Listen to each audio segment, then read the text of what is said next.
The Christmas dinner table had been arranged with mathematical precision by my mother, who believed proper place settings could somehow elevate our family's social standing.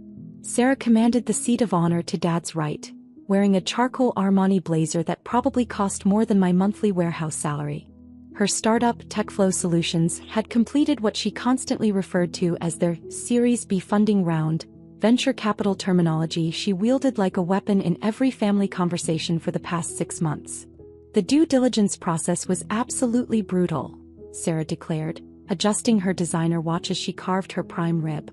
3 months of investors crawling through every aspect of our business model. Financial projections, technology architecture, competitive analysis, management team credentials. Most startups crack under that kind of scrutiny. Cousin Marcus leaned forward with obvious admiration. But TechFlow survived the process? More than survived, Sarah smiled triumphantly. The lead investor called our AI integration platform revolutionary. They said they'd never seen market penetration analytics like ours in the enterprise software space. Uncle Robert raised his wine glass with ceremonial gravity. To Sarah, the first legitimate entrepreneur this family has ever produced. The crystal clinked enthusiastically around the table. Everyone participated in the toast except me. I remained seated at the far corner, still wearing my warehouse uniform because I'd driven straight from my evening shift. The polyester shirt with Dave embroidered above the breast pocket felt particularly shabby under the dining room's elaborate chandelier. Dave should be taking notes, Dad announced with paternal condescension. Maybe he'll absorb some business wisdom through osmosis. Sarah set down her fork with theatrical precision, clearly preparing for a moment she'd been orchestrating all evening. Actually, Dad, that comment perfectly illustrates something important I wanted to discuss with everyone tonight. The room fell silent with anticipation. Mom paused mid-bite, sensing drama approaching. I've been analyzing our family's collective financial trajectory, Sarah continued, producing her phone and swiping to what appeared to be a professionally designed presentation. I believe we need to implement a more strategic approach to family decision-making going forward. She held up her phone, displaying a polished slide titled Family Wealth Assessment Matrix Q4 Analysis. As successful individuals, we have a responsibility to optimize our collaborative potential. That means focusing our strategic discussions on members who can contribute meaningfully to our shared economic advancement. Uncle Robert nodded approvingly. Smart thinking. Time is money in business. Sarah swiped to the next slide, which featured a bar graph ranking each family member by what she called annual economic impact contribution. The visualization looked professionally rendered, complete with gradient colors and statistical projections. Let me walk everyone through the data, Sarah announced, producing a laser pointer from her blazer pocket.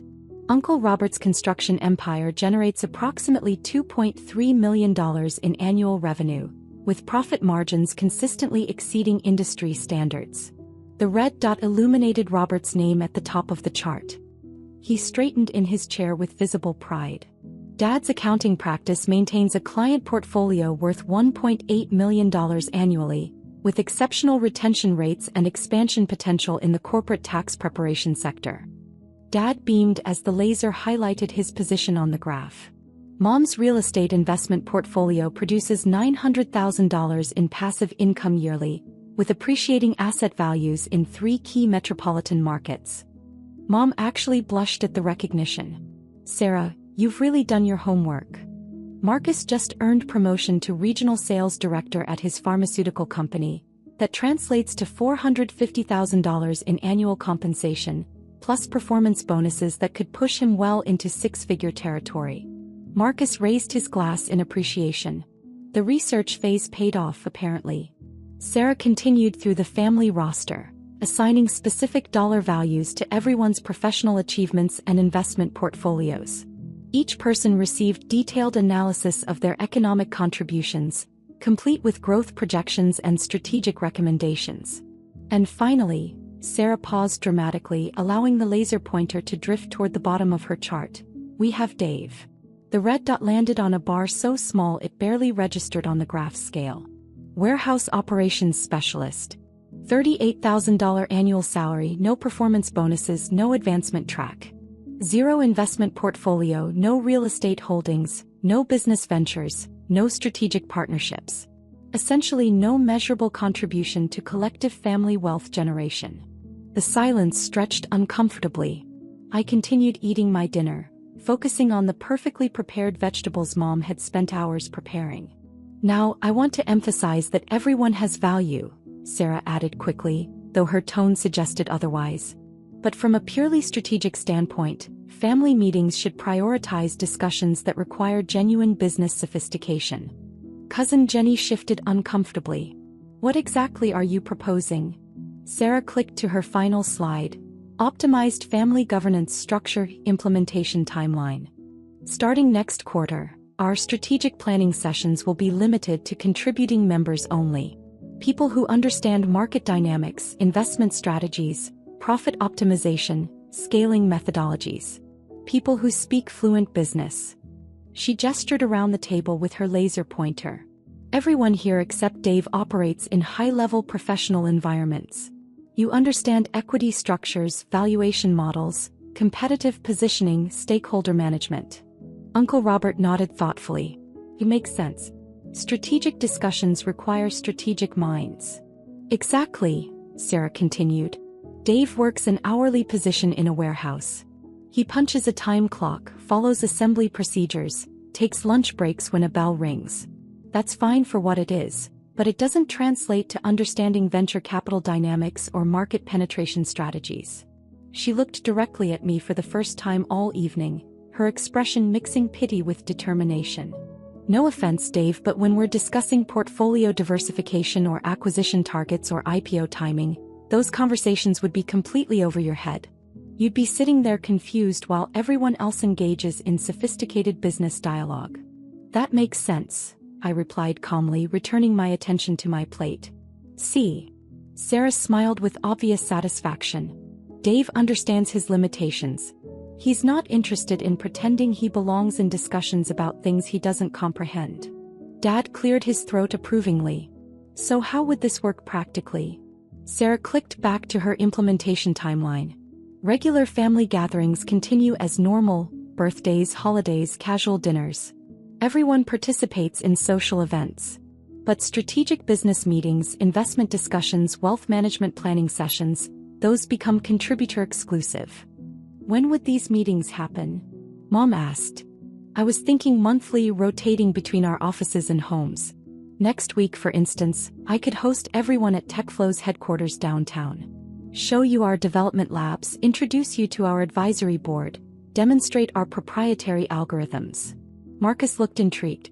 What kind of topics would we cover? Everything from family investment pooling to collaborative business ventures. Uncle Robert might have construction projects that need financing. Dad could help with corporate tax strategies for everyone's businesses. Mom knows commercial real estate better than anyone. She warmed to her theme, clearly having planned this presentation extensively. We could establish a family investment fund, coordinate our purchasing power for better rates on everything from insurance to legal services. Maybe even explore joint ventures, technology solutions for Robert's construction sites, accounting software integration for Dad's practice. What about profit sharing? Robert asked practically. Based on contribution levels, naturally.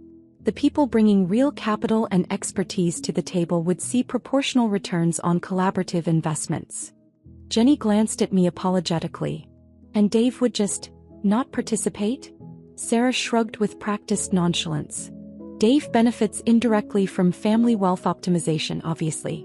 Rising tides lift all boats. But direct participation in strategic decisions requires actual business acumen. She turned back to me with what she probably thought was kindness. Dave, you're welcome to observe sometimes if you're interested. Think of it as informal business education. You might learn something useful for your own career development. I appreciate the offer, I said quietly. Perfect, Sarah declared, clearly pleased with how smoothly her presentation was being received. I'll send calendar invites to everyone who qualified for the contributor track. First meeting is scheduled for next Tuesday at 10 a.m. As she began packing up her presentation materials, Sarah launched into detailed descriptions of TechFlow's recent achievements. The $40 million in Series B funding had exceeded all expectations, apparently. 3 Fortune 500 companies were piloting their enterprise solutions. Their artificial intelligence algorithms were generating unprecedented customer engagement metrics. The scalability potential is extraordinary, Sarah explained, warming to her favorite subject. We're projecting 400% revenue growth in Q1 alone, with expansion into Austin and Seattle markets by summer. How do you manage cash flow with that kind of rapid scaling? Dad inquired, genuinely curious. That's the beauty of having serious institutional investors, Sarah replied confidently. When you've got $40 million in committed capital, cash flow management becomes much more straightforward. We're running about $2.8 million monthly burn rate, but that's completely expected during our growth phase. She pulled up what appeared to be financial projections on her phone, displaying impressive charts and graphs to anyone close enough to see. The investors conducted exhaustive due diligence before committing this level of funding. Background checks, technology audits, market analysis, competitive landscape assessment. When Pinnacle Venture Capital writes a check this size, they've done their homework. Mom looked genuinely amazed. $40 million. I still can't quite believe it. The negotiation process was intense, Sarah admitted modestly.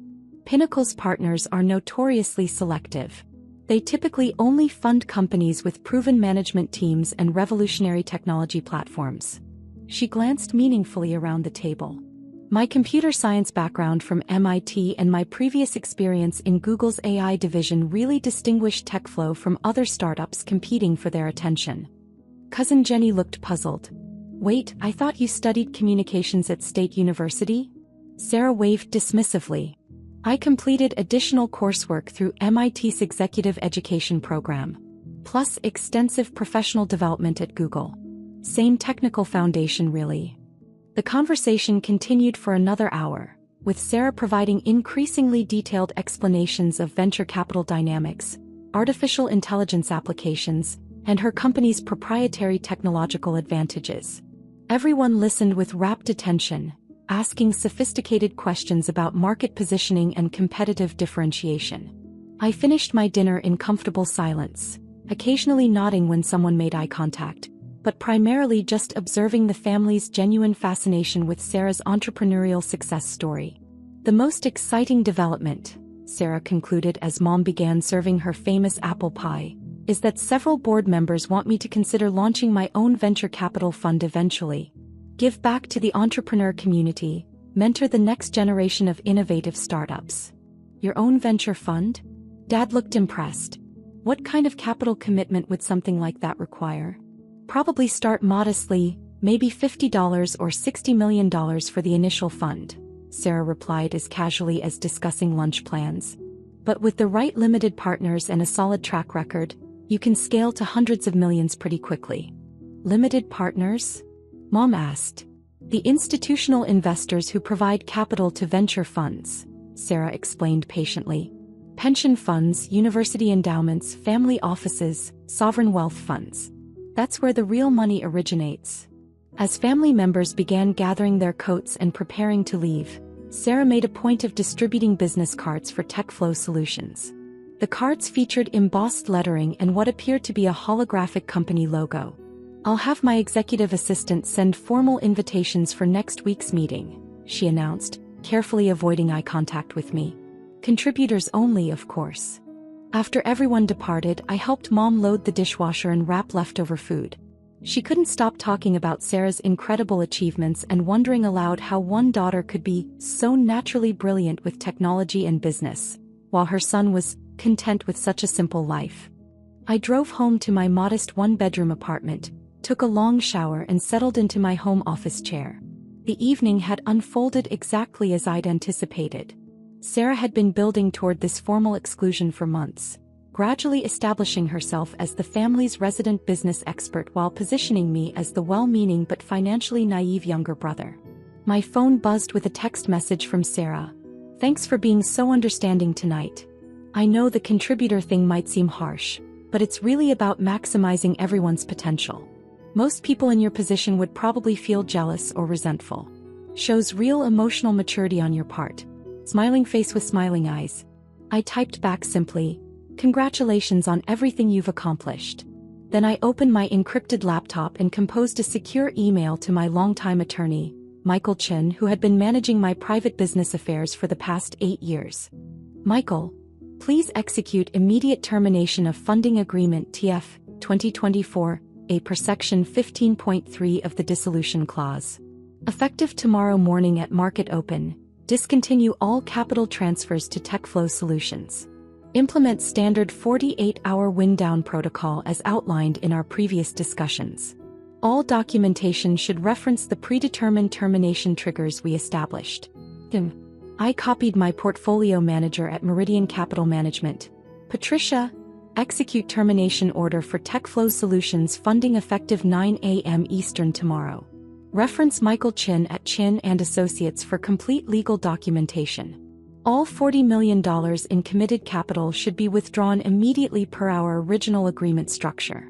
Please confirm execution by end of business day." The messages showed as delivered at 11:52 p.m. I poured myself a glass of water and reviewed some quarterly reports from my other investments. Tomorrow was going to be an interesting day for Sarah's business empire. At exactly 7:30 a.m. my phone started ringing. Sarah's name appeared on the caller ID. I let it roll to voicemail. The second call came at 7:47. Then 8:15. By 9:45 a.m., I had 14 missed calls and 23 increasingly frantic text messages. The first voicemail was confused but controlled. "Dave, something really weird is happening with our investors. They're saying there's some kind of problem with our funding agreement. I'm sure it's just a misunderstanding, but could you call me back when you get this?" The second voicemail, recorded 20 minutes later, was noticeably more agitated. "Dave, I really need you to call me back immediately. The lawyers are saying our primary investor triggered some kind of termination clause. This doesn't make any sense. We had ironclad contracts with guaranteed funding for 18 months. By the third voicemail, Sarah was clearly panicking. "Dave, please call me back right now. Something terrible is happening. The bank froze all our corporate accounts. They're saying the investor withdrew authorization for all future transfers. We have payroll processing today and I don't understand what's going on." The text messages showed a clear progression from professional confusion to personal desperation. "Dave, call me, this is urgent business emergency. Something's seriously wrong with our funding situation. The lawyers won't explain what's happening with the contracts. Dave, please call me back, I'm really scared.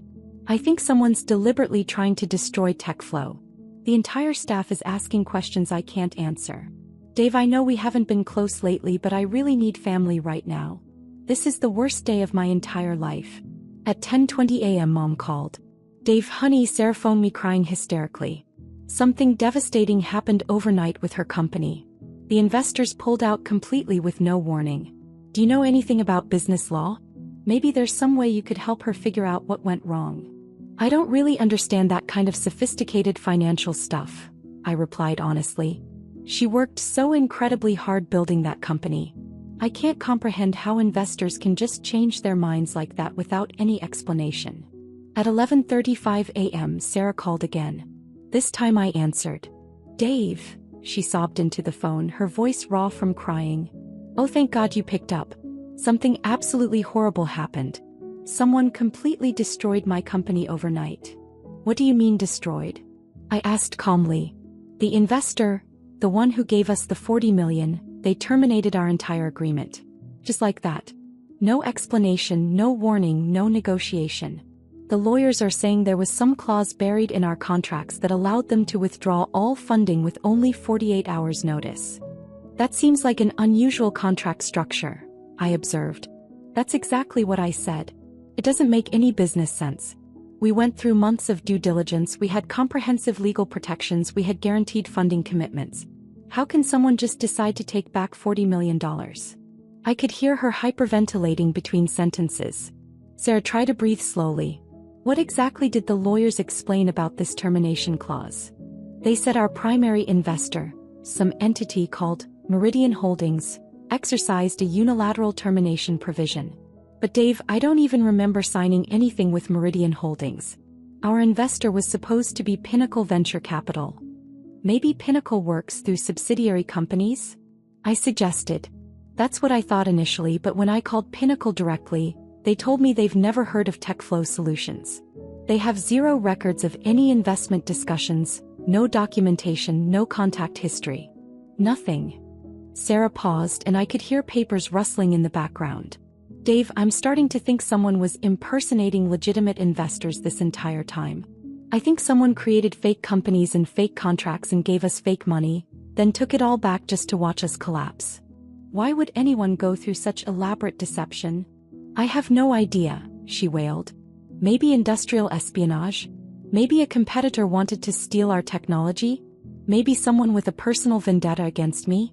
The lawyers are saying it might constitute fraud, but they can't trace the ownership structure of Meridian Holdings.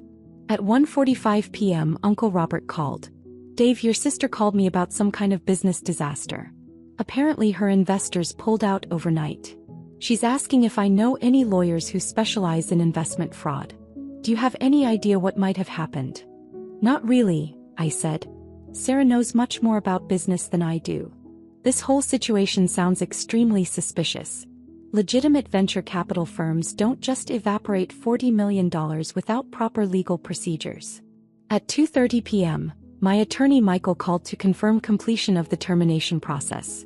Everything executed exactly as planned, he reported professionally.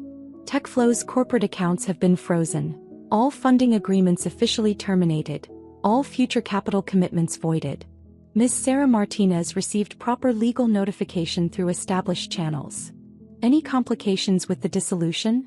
None whatsoever.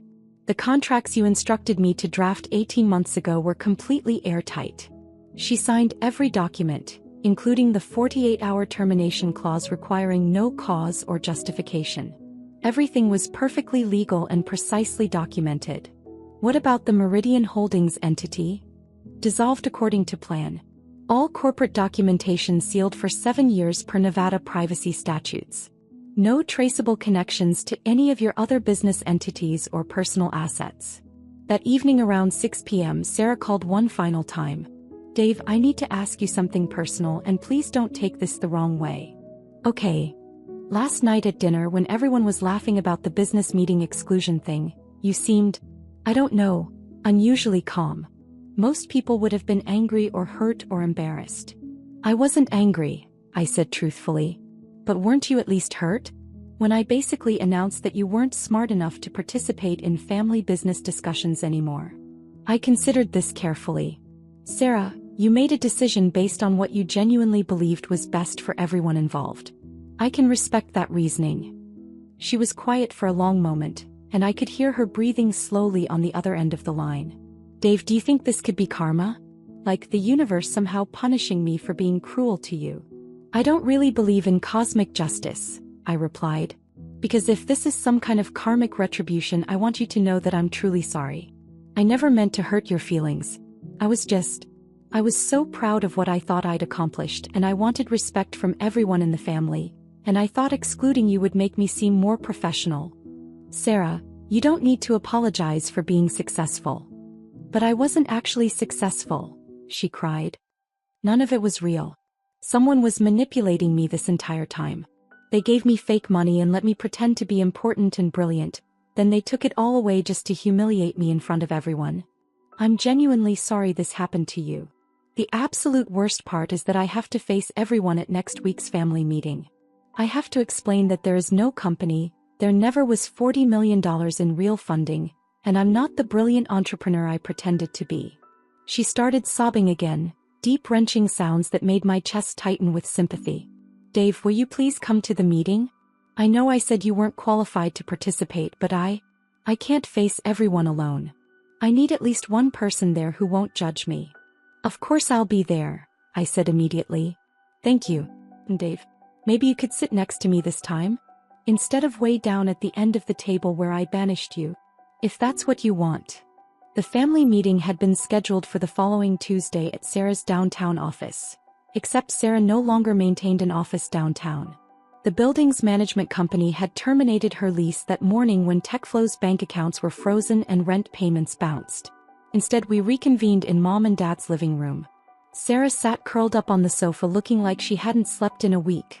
wearing faded jeans and an oversized sweater instead of her usual designer business attire. As promised, I took the seat directly beside her. "I have some very difficult news to share with everyone," Sarah began, her voice barely audible. "TechFlow Solutions no longer exists." The room immediately erupted in confused questions and concerned murmurs. Sarah held up her hand weakly, requesting silence. "Let me explain what happened as best as I understand it," she continued. "Yesterday morning, our investors withdrew all funding with no advance warning. $40 million simply disappeared from our accounts overnight." Uncle Robert leaned forward, frowning. "How is that legally possible?" "Apparently there were clauses in our contracts that I didn't fully comprehend when I signed them. The investor had the right to terminate our agreement with 48 hours notice, for any reason or no reason at all."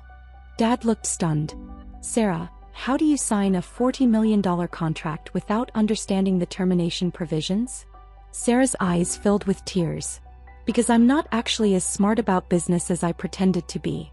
I was so desperate to seem successful and sophisticated that I signed documents I didn't really understand." "But you said Pinnacle Venture Capital had done extensive due diligence," Marcus protested. "You showed us all those financial projections and growth charts." "That's the other problem," Sarah whispered. "When I contacted Pinnacle directly, they told me they've never heard of TechFlow Solutions. They have no record of ever meeting with me, no documentation of any investment discussions."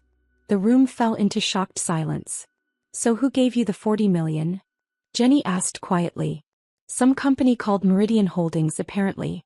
But my lawyers can't find any public information about them. No corporate website, no business registration, no contact information. It's like they never existed." Mom looked confused and frightened. "Sarah, what are you saying?" Sarah took a shaky breath. "I think someone created an elaborate fake investment scheme specifically to deceive me. They impersonated legitimate venture capitalists, provided fake funding, let me build a fake company, then took it all away to humiliate me." "But why?" Robert asked. "Who would go to such extreme lengths?" "I have no idea," Sarah admitted. "Maybe someone who knew I was lying about my background and wanted to teach me a lesson. Maybe a competitor who wanted to steal our technology ideas. Maybe just someone who thought it would be entertaining to watch me fail spectacularly." She looked around the room at her family's shocked faces. "The truth is, I was never qualified to run a tech company. I lied about my education, exaggerated my work experience, and pretended to understand things that were completely beyond my abilities." "What do you mean, lied about your education?" Dad demanded. Sarah's voice dropped to barely above a whisper. "I never took any courses at MIT. I have a communications degree from State University and I worked in Google's campus cafeteria, not their AI division. I fabricated most of my resume because I thought it would help me attract investors." The silence stretched painfully. I could feel Sarah trembling beside me on the couch. "So what happens now?" Mom asked gently. "I need to find a real job," Sarah said. "And figure out how to pay back everyone I borrowed money from while I thought I was rich. And somehow rebuild my life from nothing." She turned to look at me with red, swollen eyes. "Dave, I owe you a massive apology. Everything I said last night about you not being smart enough for business discussions was projection. I was the one who didn't understand anything. You were the only person who never seemed impressed by my fake success story." "When did I seem unimpressed?" I asked, genuinely confused. "You never asked questions about the company like everyone else did. You never wanted to visit our offices or meet our investors. Even when everyone was praising my achievements, you just listened politely without getting excited." She wiped her eyes with a tissue Mom handed her. "I think part of me knew you could see through the whole charade and that scared me. So I excluded you from the business meetings because I was afraid you might ask questions I couldn't answer." "I thought you were doing well," I said honestly. "I was happy for your success." "No, you weren't. You were just too kind to embarrass me by pointing out the obvious problems with my story. You knew something was wrong, but you never said anything because you didn't want to hurt my feelings." She addressed the entire room through her tears. "I want everyone to understand that Dave tried to be supportive even while I was treating him horribly. He congratulated me on achievements that he probably knew were fake. He never tried to undermine my confidence or make me feel stupid, even when I was making a complete fool of myself." "Sarah, I said gently. You're being too hard on yourself. No, I'm not. I spent 6 months bragging about money that wasn't mine, expertise I didn't possess, and accomplishments that were completely fictional. The entire time I was treating my own brother like he was too stupid to understand business, when actually I was the one who understood nothing. She straightened up slightly on the couch, addressing everyone with as much dignity as she could manage. Starting immediately, there are no more contributor requirements for family meetings. Everyone participates equally, regardless of income or education or job title. Family meetings are for family, period. Uncle Robert cleared his throat uncomfortably. Sarah, we all make mistakes. This doesn't change how we feel about you as a person. It should change how you feel about me, Sarah replied. Because the person you've been admiring for 6 months doesn't actually exist. I'm not a successful entrepreneur. I'm not brilliant with technology. I don't understand venture capital or artificial intelligence or any of the sophisticated business concepts I pretended to master. She looked directly at each family member in turn. I'm just someone who got completely in over her head and was too proud and scared to admit it or ask for help. The meeting concluded with family members offering various forms of support and encouragement. Several people mentioned job opportunities they might be able to help arrange. Mom insisted that Sarah move back home temporarily to save money while she rebuilt her life. After everyone else had left, Sarah asked if she could walk me to my car. Dave, can I ask you something really personal? Sure. How do you manage to stay so calm and patient when people treat you badly? Even when I was being genuinely cruel about the business meeting exclusion, you never got angry or defensive. I thought about her question for a moment. I try not to take things personally. Most of the time, people aren't trying to hurt me specifically, they're just dealing with their own insecurities and problems. Even when I was publicly humiliating you in front of the entire family, you weren't trying to humiliate me. You were trying to establish credibility and respect from people whose opinions matter to you. That's completely understandable. Sarah stopped walking and stared at me. Dave, you're either the most forgiving person who ever lived or you're hiding something significant. What do you mean? I mean, normal people would be furious. They'd want revenge or at least a sincere apology and some groveling. But you're acting like nothing happened. You did apologize, I pointed out. After I lost everything and desperately needed your support. That doesn't count as a real apology. We reached my Honda Civic, which looked exactly like the modest vehicle a warehouse worker should drive. Sarah, the last thing you need right now is to worry about whether you hurt my feelings 6 months ago. Focus your energy on rebuilding your life and career. She hugged me suddenly, fiercely, desperately. I love you, Dave. I'm so sorry I forgot that for a while. I love you too. As I drove home through the quiet suburban streets, I reflected on the evening's events. Sarah would recover from this setback, probably emerging stronger and more authentic than before. The family would process the drama and move forward. And I would continue my routine of working at the warehouse, attending family gatherings, and managing my private investment portfolio through carefully constructed legal entities that no one would ever connect to Dave Martinez, the quiet brother who punches a time clock and keeps his opinions to himself. My phone buzzed with a text from Patricia at Meridian Capital Management. Tech flow termination executed successfully. $40 million returned to your primary investment fund. Shall I begin reviewing new opportunities in the tech startup space? I typed back, not yet. Let's wait a few months before making any major moves. Some lessons are worth $40 million. But teaching them to family requires patience, precision, and perfect timing.